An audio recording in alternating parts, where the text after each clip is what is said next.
Dimanche 21 janvier, Georges Fenech a été victime d'un homejacking alors qu'il était sur le plateau de la chaîne CNOO. Sa compagne et sa belle-fille se trouvaient à leur domicile. Les cambriolages de personnalités publiques se multiplient. Après Alexandre Letellier et Vita, Georges Fenech a lui aussi été victime d'un homejacking, un cambriolage qui a lieu en présence des habitants. Comme le rapporte Le Parisien, l'ancien député LR du Rhône, devenu chroniqueur sur CNOO, était en direct à la télévision dimanche soir quand sa compagne lui a envoyé un SMS lui disant « Georges, il faut appeler la police, il y a un cambrioleur à la maison ». Selon le récit du magistrat, sa compagne et sa belle-fille de 15 ans se trouvaient toutes les deux dans leur appartement parisien lorsqu'un homme a fait irruption chez eux. Terrifiée, la belle-fille de l'homme politique a poussé un hurlement face auquel le malfrat a pris la fuite.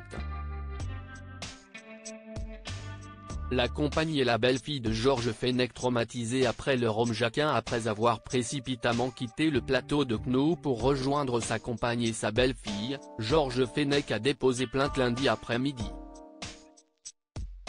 « Ma compagne et ma belle-fille sont traumatisées », a-t-il confié aux Parisiens. « Je fais partie des nombreuses victimes de homejacking, qui touchent les personnalités. Il y a recrudescence de cette délinquance qui est un véritable fléau. La police empile les procédures. Et il va falloir que la justice suive et prenne la mesure des choses, les individus repèrent les personnalités qui quittent leur domicile, se passent le message via des messageries cryptées et passent à l'acte, a ajouté l'ancien député, avant de préciser que l'individu qui a pénétré son appartement n'a laissé aucune trace ADN, mais qu'une analyse des images de vidéosurveillance du quartier est en cours.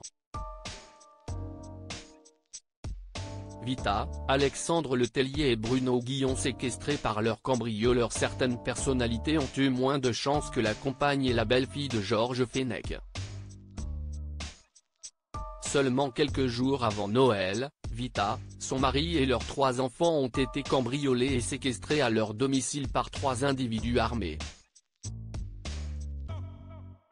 La nuit dernière, ma famille et moi avons vécu l'une des nuits les plus éprouvantes et traumatisantes de nos vies. Bien qu'on y pense parfois, on n'est jamais préparé à cela et je ne souhaite cette épreuve à personne, même pas à mon pire ennemi, a réagi la chanteuse. Quelques semaines plus tôt, le footballeur Alexandre Letellier et l'animateur Bruno Guillon avaient eux aussi été cambriolés et séquestrés avec leur famille.